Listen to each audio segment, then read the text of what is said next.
On continue de gravir les échelons du niveau intermédiaire au cours de parties rapides, en format 10 minutes plus 5 secondes de rajout, sur le site lichess.org. Nous avons déjà réalisé 3 parties que vous trouvez sur la chaîne. Nous allons attaquer une 4e partie. D'un point de vue stratégique, nous allons adopter une stratégie simple qui consiste à développer les pièces mineures afin de faire la place pour le roi et donc de roquer. Et puis essayer de repérer les adversaires, notamment en analysant le dernier coup joué par l'adversaire. Je vous propose de commencer la partie.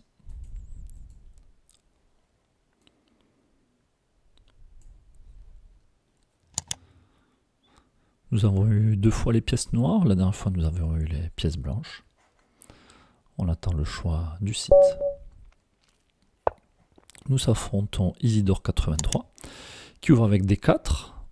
Le plus souvent on répond par D5.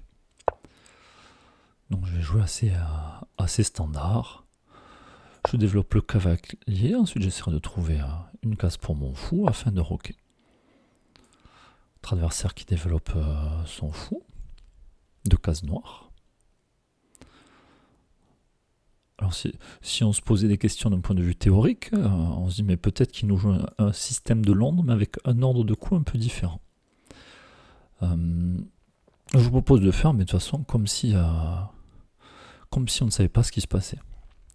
Alors où sortir le fou de case blanche? Ici on n'a pas de cloche puisque le pion E de mon adversaire n'a pas avancé. Donc je vais le sortir tout simplement en F5. Donc structure qui ressemble au système de Londres. Maintenant que mon fou est sorti, j'avance mon pion, je fais de la place pour mon fou de case noire. Et puis ensuite on viendra roquer. Alors je peux déjà commencer à réfléchir, même si c'est sur le temps de mon adversaire. Mon pion C, où est-ce que je veux le mettre? Est-ce que je veux le mettre en C6 ou est-ce que je veux le mettre en C5? L'idée étant, si mon adversaire apprend, il m'aidera à sortir le fou. Alors que si je joue d'abord mon fou, puis je joue en C5, je rejouerai peut-être à nouveau mon fou. Or bien entendu, mon adversaire n'est pas obligé de prendre. Il faut quand même que je me méfie d'un coup comme celui-là, une fois que j'ai plus mon pion pour bloquer. Vu que mon fou ne pourra pas revenir, mais pour le moment j'ai mon cavalier qui peut venir. Donc j'ai pas d'inquiétude. Donc si je prends échec, de toute façon même s'il ne me met pas en échec, j'ai prévu de sortir mon cavalier sur cette case. Il faut que je sache, est-ce que je veux échanger? Faut aussi que je me méfie, une fois que je sors le cavalier, qu'est-ce que je vais faire si mon adversaire augmente la pression, s'il a le fou et le cavalier par ici? Mais bon, je me dis une fois que le cavalier par là, je pourrais mettre la tour. Alors je me méfie d'un coup comme échec pour récupérer mon fou. Mais bon, ici, ça marche pas. Et maintenant que j'ai sorti mon fou, je vais peut-être pouvoir roquer. Alors question, où est-ce que je recule mon fou? Est-ce que je vais me replacer par là? Est-ce que je reste sur cette diagonale? Mon adversaire qui a l'air d'avoir envie de pousser les pions. En tout cas, mon fou est attaqué. Est-ce qu'il peut y avoir des idées de sacrifice? J'ai pas l'impression. Et puis là, mon fou est protégé. Maintenant, j'envisage de roquer au prochain coup. Alors, du coup, si l'adversaire me met en échec, je peux réfléchir à la place que va occuper mon cavalier. Est-ce que je le mettrai plutôt en D7 ou est-ce que je le sortirai en C6? Et d'ailleurs, même s'il ne me met pas en échec, je réfléchis quand même où est-ce que je vais mettre mon cavalier. Est-ce que j'ai vraiment envie de le mettre en C6 pour me le faire attaquer? Ou est-ce qu'il va rebondir? Puis s'il vient là, mon fou ne pourra plus reculer. Pas l'impression que ça m'intéresse. A noter que notre adversaire, sur les premiers coups, prend le temps de jouer. C'est pas toujours le cas chez des joueurs de ce niveau. Allez, on nous laisse le temps de roquer. On le fait. Alors je vois mon fou qui met de la pression. Je me dit que si j'ai une tour qui venait par là... Et puis le fou de mon adversaire... le cavalier de mon adversaire qui n'est pas protégé. Adversaire qui avance le cavalier, très certainement qu'il a envie de me faire jouer à H6, pardon. Est-ce qu'il menace quelque chose? Alors peut-être qu'il menace si la dame vient, mais bon, pour moi, elle peut pas venir, c'est couvert par mon cavalier. Peut-être si le fou vient, qu'il attaque ma tour, que ça décale. Mais bon, c'est toujours protégé par mon roi. Bon, je vais développer le cavalier. Alors ce qui m'embête en le mettant en D7, c'est que ma dame ne couvrira plus la case. Et peut-être qu'avec son fou, il peut venir m'embêter. Mais bon, je peux décaler la tour, redécaler le cavalier, je menacerai le fou. Bon, je ne suis pas plus inquiet que ça.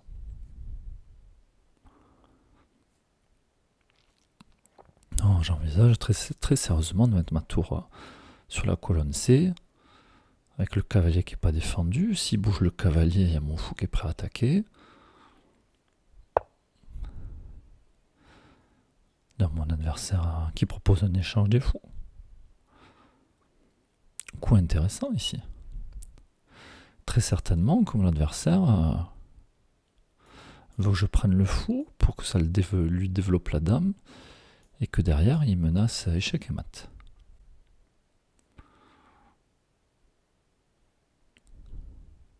Alors je suis pas obligé de prendre son fou, je peux rester sur mon idée, ramener la tour. Après tout, s'il prend mon fou, je reprends du pion. Et puis du coup, ça marchera pas. Hein. D'ici là, j'aurai le temps de chasser son cavalier. On y va.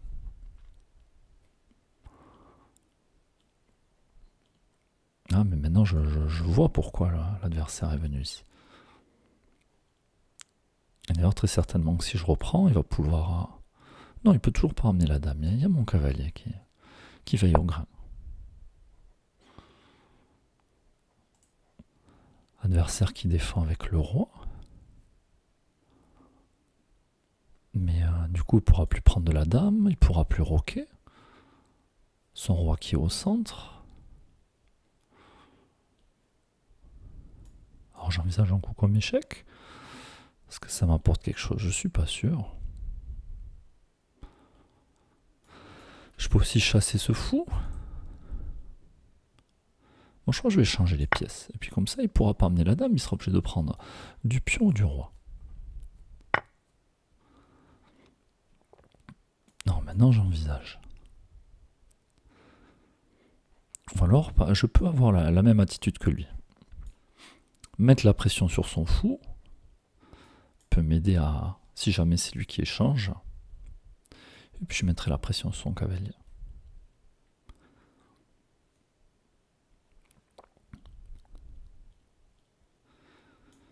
Si je joue à échec, je peux essayer de récupérer la pièce, mon cavalier est défendu. Je peux aussi chasser son cavalier, il n'y a pas d'urgence.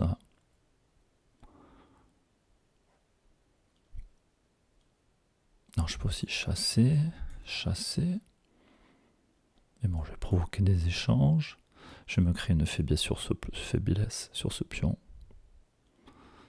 Je peux aussi essayer de replacer mon cavalier. Je ne sais pas. Je vais jouer un coup d'attente. Il est temps de se débarrasser de ce cavalier pour éviter que l'adversaire revienne avec sa dame. Après, j'ai peut-être pas envie que mon adversaire remplace son cavalier d'une certaine manière. Bon, il va falloir que je bouge ma tour, que je bouge ma dame, centraliser mes tours. Puis il y a le roi qui est au centre. Donc quand on a le roi au centre, on a envie d'ouvrir le jeu. Donc là, je vais avancer mes pions.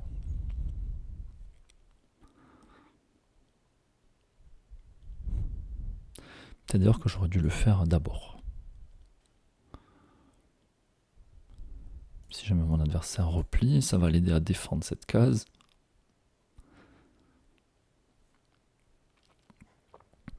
On peut avoir des idées de sacrifice. Oh. Choix surprenant de la part de mon adversaire.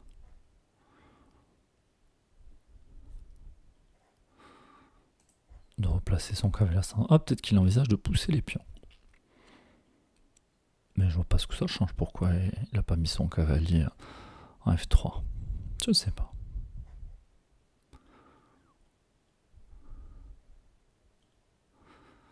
Bon, j'ai envie de prendre un peu d'espace au centre. Avec ce roi qui est en plein milieu, on va essayer de faire sauter quelques pions.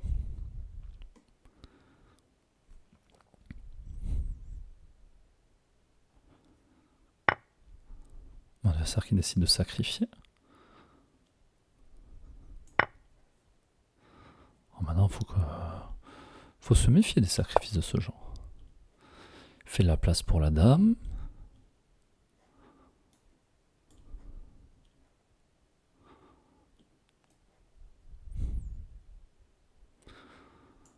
Alors, on peut venir son cavalier. On peut venir la dame. Pour le moment, la dame, elle peut pas aller dans beaucoup d'endroits. Hein.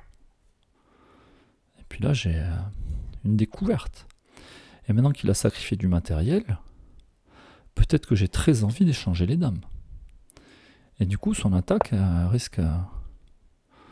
Et d'ailleurs, mon adversaire qui les échange pas. Du coup, je reprends le pion, je menace le cavalier, protégé avec la tour. Chez le vis-à-vis roi-dame. Commence à se passer des choses ici.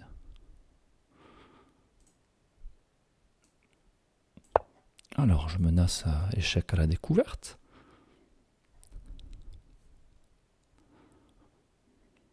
Si le cavalier bouge, je vais d'abord échanger les tours peut-être. Je vais voir. Mon cavalier qui peut venir aussi.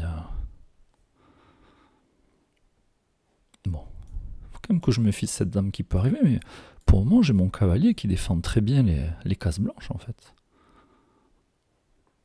Et puis là, que va faire mon adversaire pour éviter l'échange des dames? Et puis là, je vais échanger du matériel le plus possible. Il m'a donné un fou. Il m'a même donné un pion.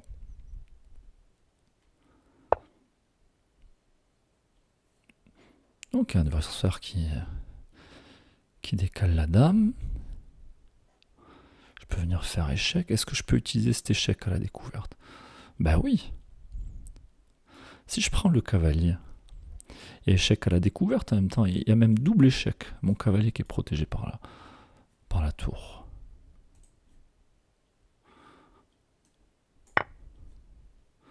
Du coup, il ne peut pas reprendre mon fou. Puis moi, j'ai ma dame qui va venir, protégée par le fou. Où va aller son roi? Peut-être des idées ensuite de ramener le cavalier. Là, ça sent le début des complications pour mon adversaire. Un autre échec à la découverte. Je peux aussi jouer échec avec la dame. Madame qui contrôle la diagonale. Madame qui contrôle la colonne. Mon fou qui contrôle les cases noires. Où peut aller son roi? Madame, bien entendu, protégée par mon pion. Échec et mat. Bon, une partie intéressante avec un joueur assez agressif qui a voulu sacrifier du matériel, mais il n'a pas vu que en fait, mon cavalier contrôlait beaucoup de cases. Alors je vous propose de demander à l'ordinateur ce qu'il a pensé de la partie. Alors ici, demander une analyse automatique. Alors nous avions les pièces noires. Donc on voit qu'on a pris l'avantage, et petit à petit l'avantage qui est bien augmenté. On a joué ici avec 96% de précision, l'ordinateur qui dit qu'on n'a pas fait d'erreur. Notre adversaire a 79% de précision, qui a fait 2 gaffes, une erreur. Alors je pense qu'une des gaffes, c'est quand il a sacrifié du matériel. Alors de notre côté, pas d'erreur, on va regarder les erreurs côté blanc. Alors c'était une erreur de jouer à cavalier G5. Je me souviens plus ce qui s'est passé après sur cavalier G5, qu'est-ce qu'on a fait. Je ne suis pas sûr qu'on ait profité de l'erreur. Alors qu'est-ce qu'il proposait ici? Bah, finalement le coup qu'il a joué un petit peu plus tard dans la partie.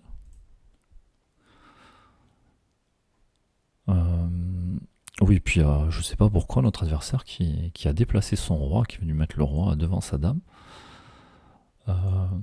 Alors souvent je m'amuse quand on joue contre les bots en disant tiens, c'est pas un coup humain, les humains ne font pas ça. Et puis finalement on se rend compte que des fois dans les parties, ça arrive. Donc là je pense que très certainement que l'adversaire pouvait soit échanger les fous, ou tout simplement roquer ici à mon avis. Ouais, donc ça, l'adversaire qui propose d'échanger fou pour endommager la structure de pion. Voilà pour l'essentiel de la partie. En tout cas, j'espère que cette vidéo vous aura plu, qu'elle vous aura apporté quelque chose, ou si jamais il y a des idées qu'on aurait pu avoir, que vous avez perçues, n'hésitez pas à échanger dans les commentaires. Fait toujours plaisir de lire à propos de la partie, de voir des encouragements. Ça donne envie de continuer, donc allez-y, n'hésitez pas. Et puis on se retrouve très prochainement. À bientôt.